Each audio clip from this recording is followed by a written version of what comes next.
everybody. Hello to all my partners in crime. So great to have you with me again today. Now, today's case, I want to get straight into this because this is the Soham murders. A lot of people have asked this case, and it is a really interesting case. It's a terrible, sad case, but it's very, very interesting. Now, this was the 4th of August in 2002, and it was a UK case again. It's from Cambridgeshire, and it's called the Soham murders because Soham is a small village within Cambridgeshire area, and Holly Wells and Jessica Chapman, that's where they lived, and that's also where the murders were committed of these two 10-year-old girls. So we're looking at this case, I suppose, and this case is one that really, I think, shocked Britain to its core, really. Everyone in it, I think even around the world, people were shocked by this murder. So anyway, let's get on.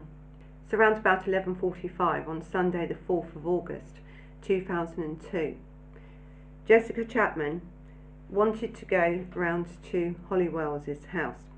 Now Jessica only lived, I think she lived in Brook Street. It wasn't very far at all, just around the corner from Holly Wells' house, and she lived in the nearby, it's called Red House Gardens. So it was a short little distance. These girls were both 10. Now, Jessica hadn't seen Holly, but because she had been on holiday, she'd been in Mallorca in Spain for a holiday, and she had brought Holly back a lovely little necklace with the initial H on it for her, and she was so excited to give this necklace to Holly, something that she had brought her back from Spain, you know, because they were such good friends. So off she went. So about 11:45 time, she's left her home. She's gone to Holly's for a barbecue that was being put on by Holly's parents, and they just had a great day. And they was heard singing upstairs and playing around, and having a great time because they were great friends. Now, also present at this time was another young girl, and her name was Natalie Pryor. And they played computer games. They was just singing along in their bedrooms. You could hear the laughter coming out of these kids' rooms.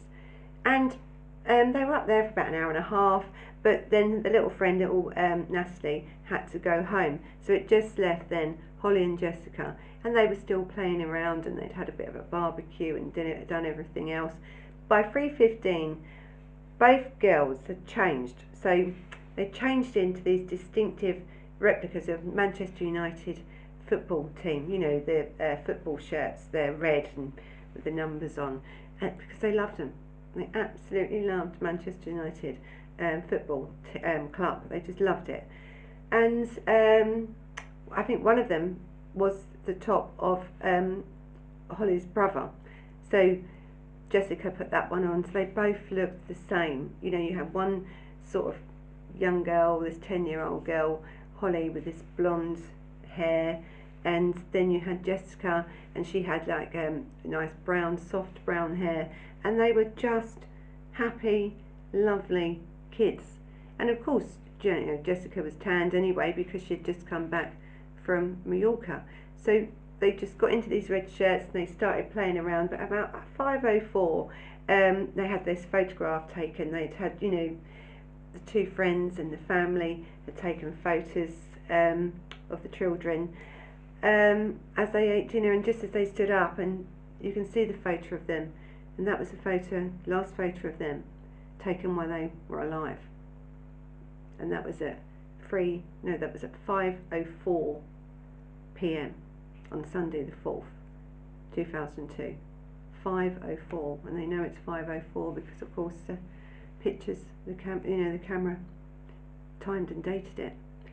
So these girls didn't have very long to live at all. So we know at 5 minutes or 4 minutes past 5 on that day, they had all their photos took with everybody else in this barbecue with people around, and everyone was chatting and having photographs, and it's great photographs and a great day they was having. And then they went up to Holly's bedroom and continued to play. And that they went up there about 6:10, That's the last time that someone saw them going upstairs and they could hear them upstairs. It was about 6:10 in the evening. And then around about approximately 6:15, for some reason, and no one really knows why, the girls left the residence. They left the house. They left Holly's house.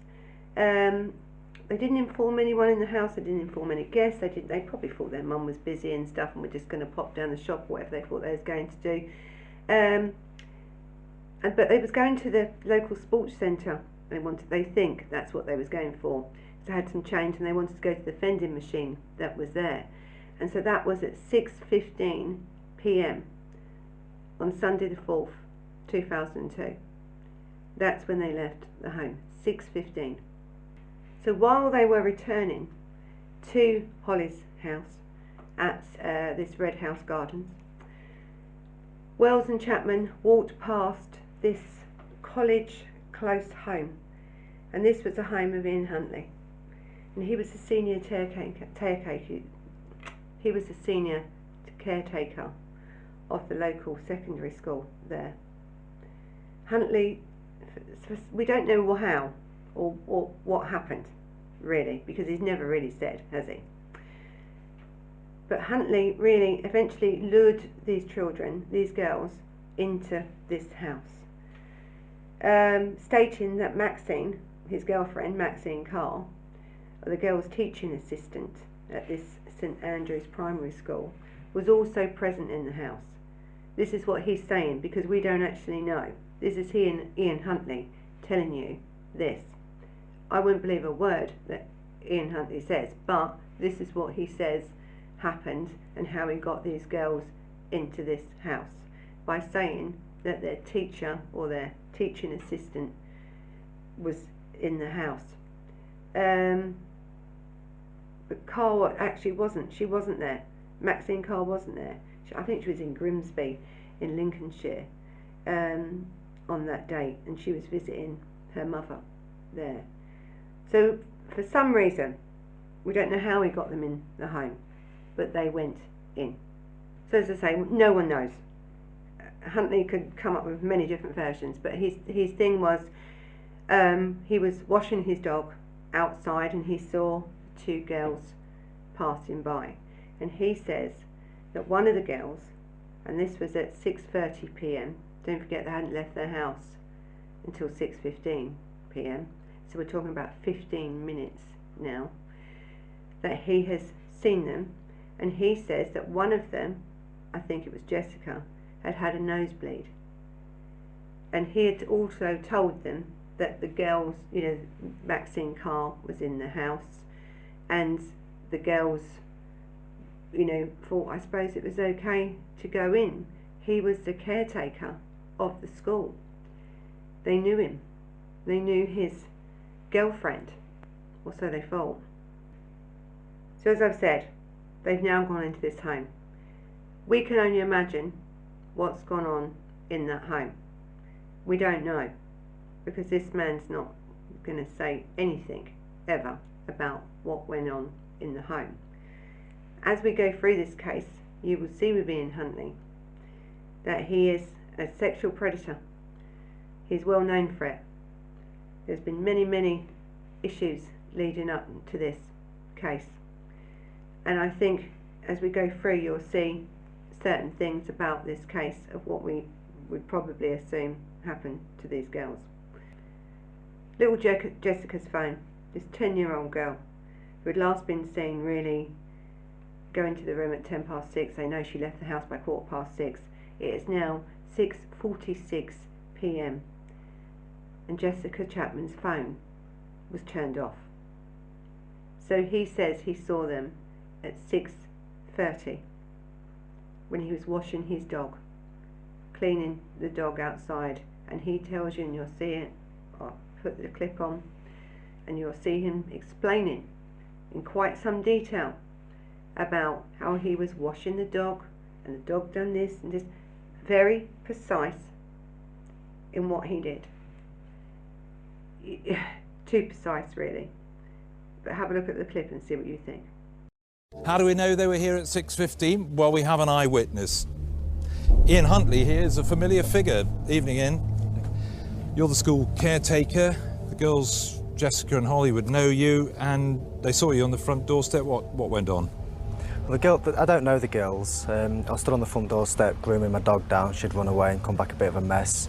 They just came across and asked how Miss Carr was, as she used to teach them at St Andrews. I just said she weren't very good, as she hadn't got the job. And they just said, please tell her that we're very sorry. And off they walked in the direction of the library over there. So after that then, we know at 8 o'clock, by 8 p.m, Nicola Wells entered her daughter's bedroom expecting these kids to be there, to tell her the truth, because no one had heard them go out. They probably just thought they was popping down to the sports hall to get a can of drink or something out the machine, or sweets out the machine, and these girls never made it home. So it's now 8 o'clock, the mother's walked in the bedroom, they are not there. Holly or Jessica are nowhere to be seen. This woman knew something was wrong. She really did. She knew something was wrong. Because the girls would not have done that. Holly would not have done that. She may have popped out because there was a lot of people in the house, they were in and out, and she probably thought, I'm just going to pop, it's only down the road, we're just going to pop down the road. She's with a friend, isn't she? She's with her best friend. They're both 10-year-old, they're pottering along the streets. Who would think that they would never come back? So she knew something. At 8 o'clock at night, none of these girls could be found. They've looked the streets, they've looked everywhere, and of course they've then rung, all the other families and anybody that could have seen these girls. Now everyone's looking for these girls, and there's not a single sign of them. And I think Sharon Chapman was devastated. Again, she knew as well, and she continued to look, and I think it was about 9:55 p.m. that they rang the police, because you're talking about a small village type thing in Soham. Everybody knows each other. There isn't many places they could have gone there, and I don't think anyone expected this. I really don't. I think this is what was such a shock about it. I think the girls probably thought they'd wandered off, or there was either at one house or another friend's house. But once all they'd been checked, once everywhere had been checked, and they couldn't find these girls, then it was really, really worrying. And I think the police knew that from the first phone call, actually, at 9:55 p.m. on the 4th. They knew that this was not going to end well. Listen, the police put 400 officers onto this. 400 officers were assigned to this case. It was one of the biggest searches, I think, ever, really. Because they just needed to find them. They done house to house, as they normally would, and I think they done the whole place and the surrounding villages. They searched, and I think there's a lot of waterways and stuff in Cambridge as well, so they searched all that. They searched everywhere they could possibly think of searching. Now, there's a United States Air Force base there, and the personnel's there, at this nearby airbase, really, they even assisted, everybody assisted here with this search for these children. So I've said, haven't I, about the photograph that was taken of these two young girls within 2 hours of them going missing. That was their last photo ever taken of them girls when they were alive. And it's terrible, really, but that was the photograph that was being circulated because it was the most up-to-date photo that the families had of their children. Plus they were wearing the shirts, the Manchester United shirts, these bright red shirts. It was so, distinguishable. You could have seen these kids walking down the street. You would have known it was them. So that photo is what was used, and it was used countrywide, I think even worldwide in the end, in search for these children. So you've had all this, you've had everyone searching, all the press out there, and the press were really good in this, without a doubt. Without the press, really, this may have took longer than it would have. So they've done an absolutely fantastic job in this. I think everyone that worked on this case did a fantastic job, really. They were on it from day one. But you see, and you had, I think what made them so concerned about Holly and Jessica is because these children were well known not to talk to strangers. They knew it. That they'd had classes in their school. Their school was well warned. These kids were together. You know, it wasn't like one was taken and one wasn't. These kids were together. So really they knew by the attitude of these kids, of how sort of experienced they was in this, don't talk to strangers, don't get in someone's car, don't, you know, they knew, they understood them dangers. So then it had to be someone they knew. Because the police really believe that the parents and the teachers have said these children would not get in someone's car. They wouldn't go off with a stranger for any reason. And really they didn't, did they? But listen, the police still have to do their job. They have to question every sex offender in that area, or in a radius, really. And there are many, many of them on that list, and many of them probably not on that list. I think there was about over 260 registered sex offenders across the UK, including 15 high-risk paedophiles that were also questioned throughout, and really they were all eliminated from the inquiry. One, they wasn't in the area and stuff, but you know, there's a lot of people to have to question before you get to the point where, you know, because it has to be done, you can assume these kids know everything about, you know, safety and stuff. But you know, if a man's going to pick you up and take you, they're going to pick you up and take you. And who said it was one? It could have been 2 or 3 men. So the police had to do this, and it's a very worrying time for the parents of any missing child.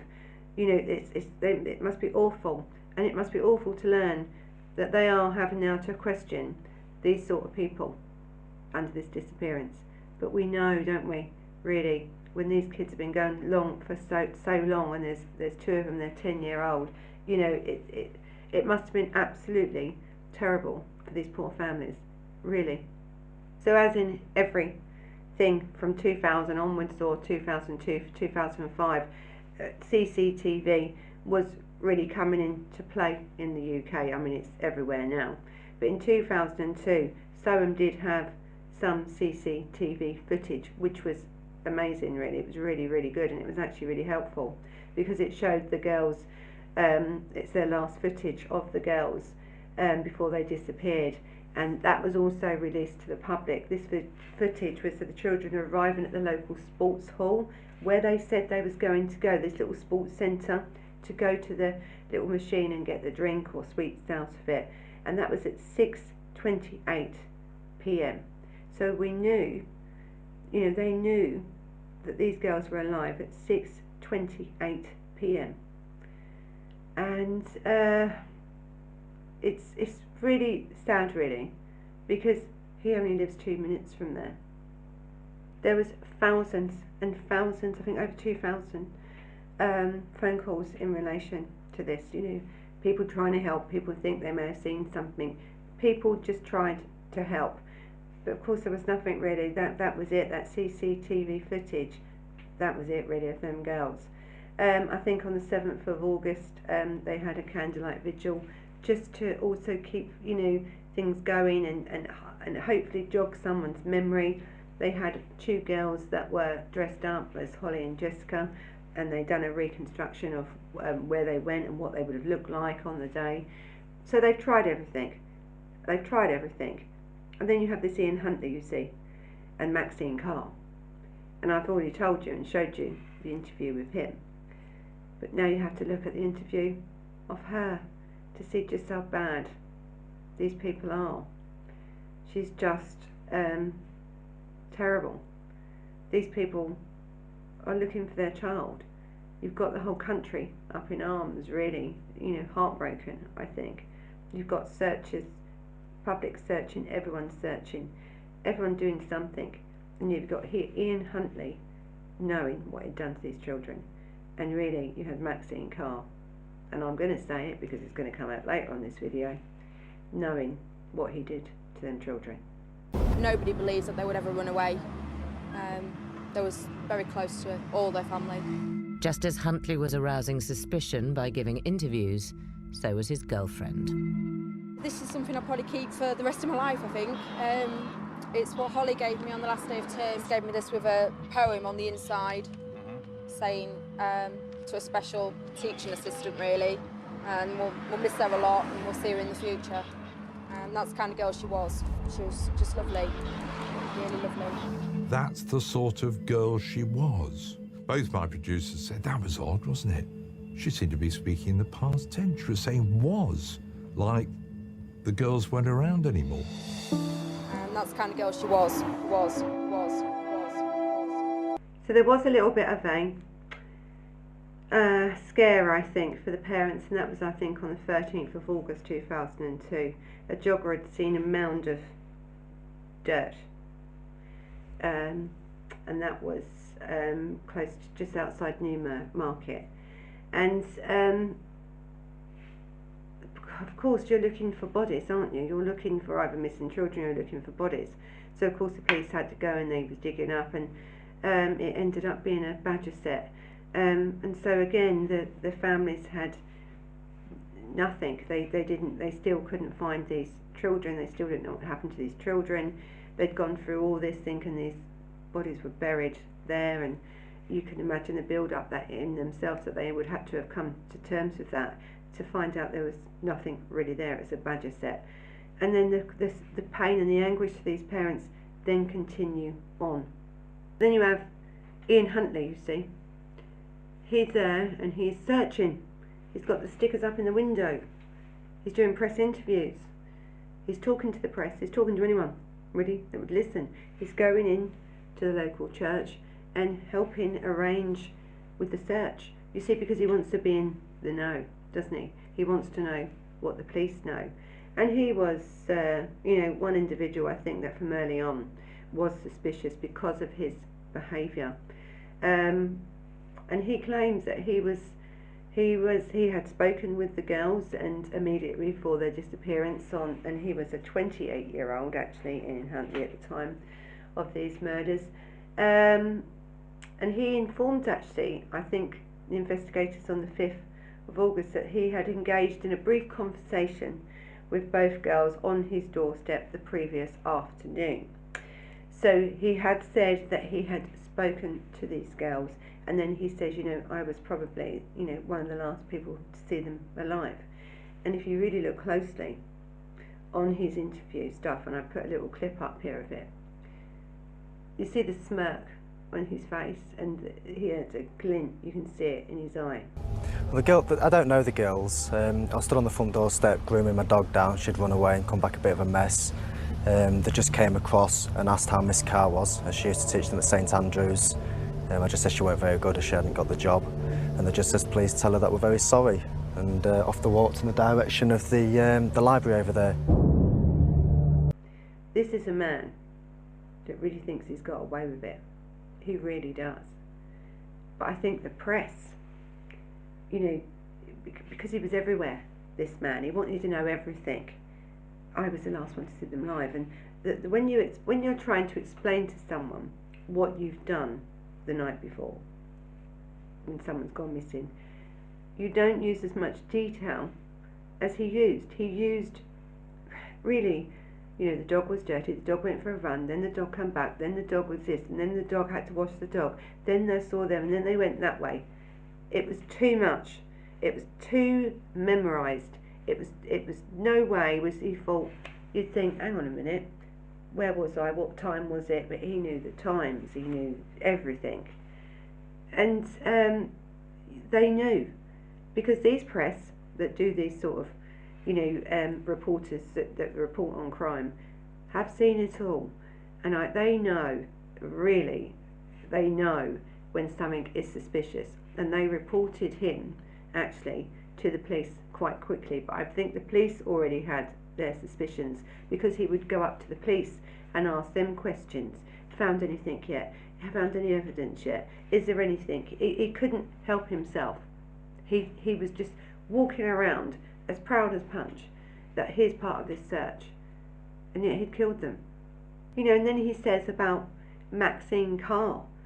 The girls were inquiring. They wanted to know if she had got her job or not. Her job. No, she hadn't got the job, luckily. but she wouldn't have had it after that anyway. But she had, I think she was working to training to be a teaching assistant. She was also there, I think, voluntary. I'm not sure if she was paid for this job to get experience. And then there was a full-time paid position coming up in the same school that he was the janitor of, really. And no, she didn't get that job. And then he says he had to say no, she was unsuccessful. And one of the girls said, tell her we're so sorry. This is what he's saying to them. Tell them we're so sorry. You know, before both the children walked up College Street in the direction of the bridge leading to towards Clay Street, which is sort of up near Morley Village. I mean, it was so descriptive, this man, but he gets the bits in. Oh, they were so, you know, tell her we're sorry, you know, that she didn't get the job. I mean, you're talking about 2 10-year-old kids, really. This was all made up in this man's mind of this conversation he'd had. He probably had that conversation. That's probably how he got them into that house. Something in there was the truth, but with Ian Huntley, you just would never know what was the truth or not, really. And actually, the same with Maxine Carr. So listen, everyone was suspicious of Ian Huntley right from the beginning, but there's a difference between being suspicious and having proof of that he's done something. So I think on the 5th, after he spoke to them, stating that, you know, he was probably one of the last to see them alive, you know, is it like, I was probably one of the last to see them alive. Oh my God, this man, they searched his house, they couldn't find any evidence in the house at all. I think it was just a quick search. But then we find out that what he's done is he has washed all the sheets. He's washed everything.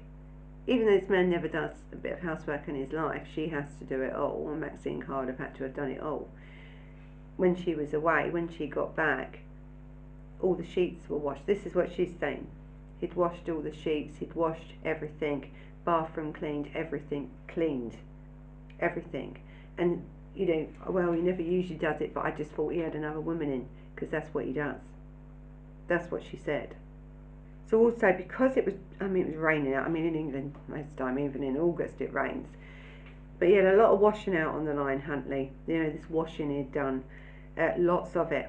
You know, the sheets, this, that, and the other, out on the washing line, even though it had been raining for a couple of days. So they knew something was suspicious there. One, because of all this washing. Usually if it rains in England, we bring it in, chuck it in the tumble dryer. You wouldn't leave it out for days. He had left, he'd done this washing. It was raining when he would have put that washing out, because they asked him, what day, you know, when did you do? Well, I've done it, just hung it out. Why would you hang it out in the rain? Nothing what this man said added up at all. And so, as I say, we don't know what happened to these children. We really don't. But we know something happened to them in the bathroom and in the bedroom. And then in the dining room, I think when the police officers asked him, you know, what's happened in the dining room, it was so wet, and he said, oh, excuse the mess, we've had a flood. He literally flooded his house, the downstairs of his house. It was that wet with water. He said he'd had a flood. Trying to get rid, I think, of incriminating evidence. But it made him look more suspicious, really. That's really all it did, was make him look very, very suspicious. So on the 6th of August, Huntley drives from Soham to Grimsby to pick up Maxine Carr from her mother's.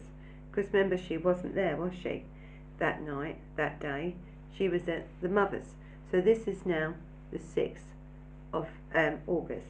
He goes and picks her up from there.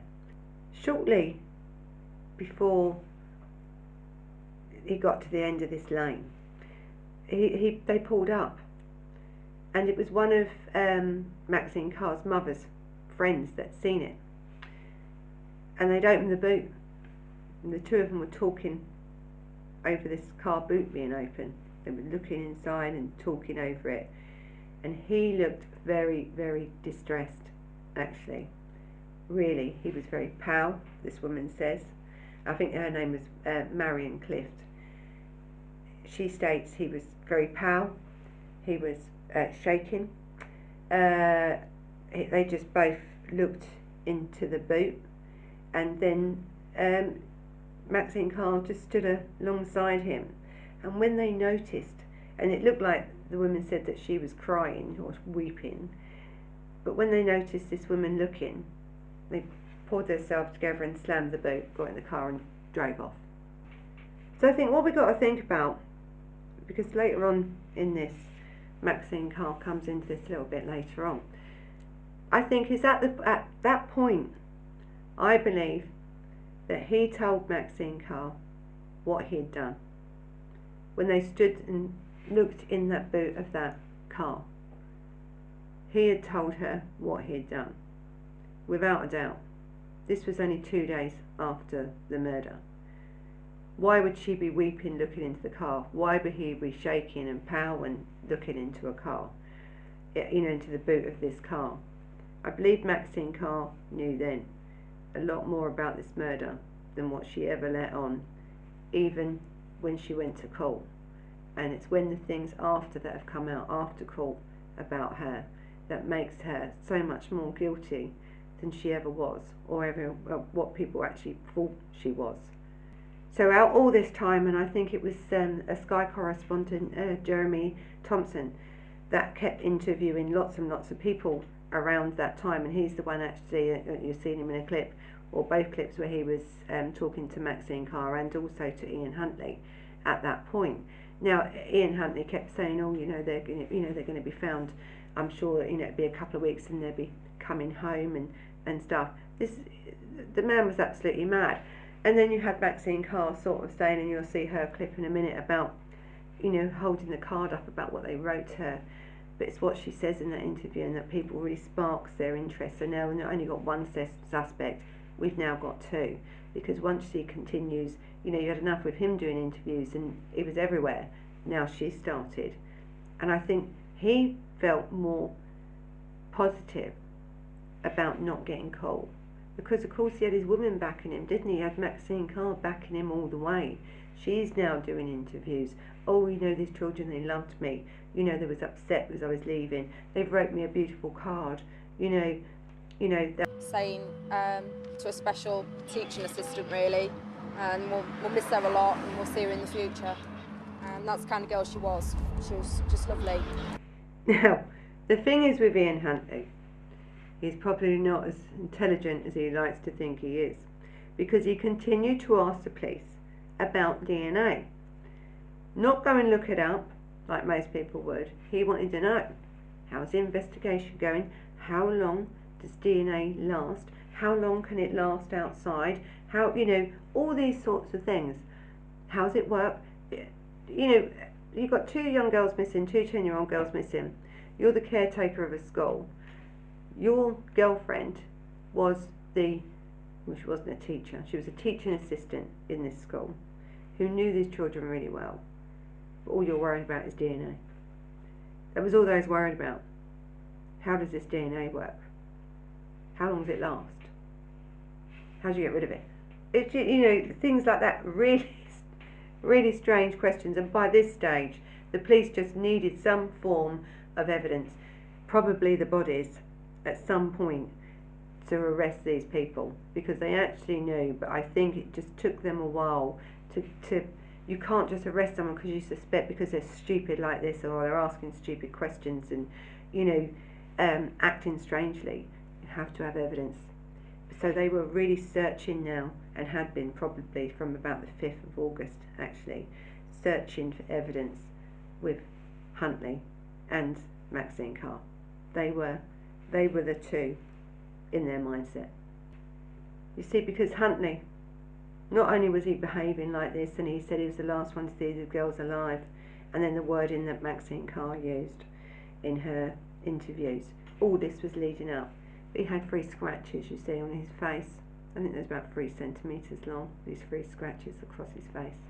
And he said the dog did it. So there was a lot of stuff leading up towards Huntley, really. But then you see it all starts to come unwound, doesn't it? because Maxine Carr lied. Ian Huntley lied about a lot of things. Remember, he said they came to see Maxine Carr, to see how she got on with her job, and he said to them, Maxine Carr's inside, but she's in the bath and stuff. And as he kept them talking on, she was bathing, trying to tell the police that Maxine Carr was in that property on the 4th of August 2002. She was in the bath, and then she says she heard the children outside talking to Huntley. So they're trying now to make this alibi together, aren't they? Because they actually believe that they can get away with it, even though she had gone to visit her mother on that weekend. She wasn't there. I don't know why they didn't think the police would check them sort of things, but obviously they didn't think they would, but they did. So then you see, you have now enough now to arrest someone, don't you? When you found out that they are lying, they have no alibi. You've just admitted before you were the last person, or probably the last person, to see these children alive, but she was in the bath, wasn't she? Well, she's not in the bath anymore. Now we know she wasn't there. So why would you lie? And why would she? And that's when they were arrested. So this questioning lasted about 7 hours, this first questioning. And then each of them had to provide in writing, you see, formal statements, witness statements, didn't they? Because now the police want it in writing, because if you're going to lie, you're going to have to put it in writing. Once you put it in writing, you can't say you didn't say it. So they wanted this. And then they had to place them, you see, in a safe house, because now the word's gone out, hasn't it? The word's gone out that 2 people are being questioned in relation to the murders of 2 young girls, 2 10-year-old girls. And so, I think it was in Histon, they placed them in protective custody there in a safe house there to stop any public getting hold of them. So really, Huntley's life and her life was just about to change.